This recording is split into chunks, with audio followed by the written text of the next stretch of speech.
Hey guys, welcome back to my YouTube channel. Today we are talking about 5 things that women cannot handle but men can. I think that most of you are going to agree with these, but either way, leave a comment, let me know. Okay, let's get right into it. These are not in any particular order. Number 1, rejection.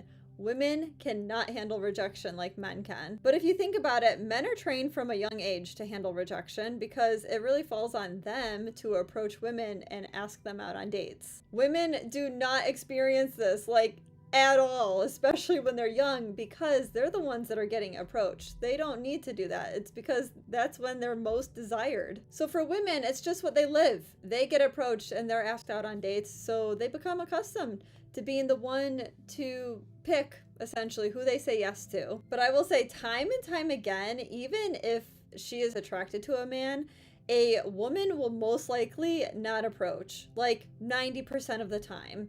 And there's a lot of missed opportunity because I always say that women would be successful 99% of the time if they just approached. But time and time again, women do not believe this from me when I say this.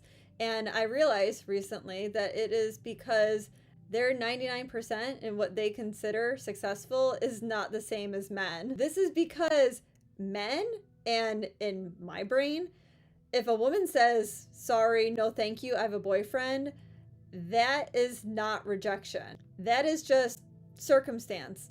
But women don't think the same. So if they approach a guy and he does the no thank you or sorry, I have a girlfriend, she counts that as rejection. And to feel that rejection, women just cannot handle it. For example, I just watched a video the other day of a man very kindly and gently letting a woman down because he has a girlfriend. I did a stitch of the video. It's actually on my YouTube shorts if you guys missed it. But the guy's on a motorcycle. This man very kindly and gently let the woman down because he has a girlfriend. But this woman did not want that reason to stop him. She offered her number. She said that his girlfriend didn't need to know about it. And when he stood firm on his no, she was so offended that she questioned him. She asked him if he thought that she wasn't pretty and what was his problem.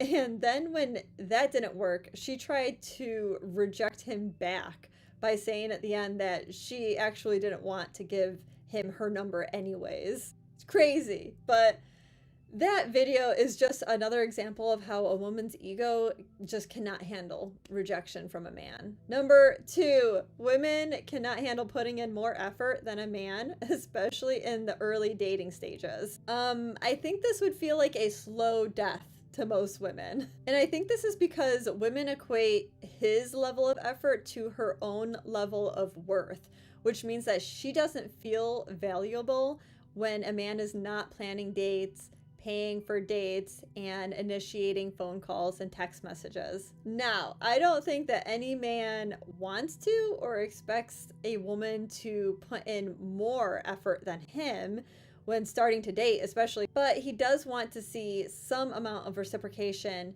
as an indication that she's actually interested in him. Women, unfortunately, they just don't feel the same because he could be putting in effort, but if it's less than her, she believes leaving is the best thing because she knows her worth. Men would never get a girlfriend if they couldn't handle putting in more effort than a woman. Think about it, guys. Think of the line, if he wanted to, he would. It's all about a man putting in way more effort than her. And there's never a saying of for women to put in effort that's kind of equal to that. But let's face it, men would never get a girlfriend if they couldn't handle putting in more effort than a woman. That's just how the balance goes. And I'm not saying that one way is better than the other. I'm just saying that it's a pretty clear example and pretty clear proof that women cannot handle putting in that level of effort like men are expected to time and time again. Number 3, this one's going to hit hard. It's the lack of attention. Women not only like attention, but I think they actually need attention. Whether they are born needing this or if it's a learned behavior, I'm not sure. But there are plenty of examples from women posting revealing pictures on social media, to getting free drinks from men when they go out, to having multiple men in her friend zone. All of these situations, plus many more, are to fill their need for attention. Whereas men, they don't need it because, I don't know, they don't get it. Most men actually feel pretty invisible to women.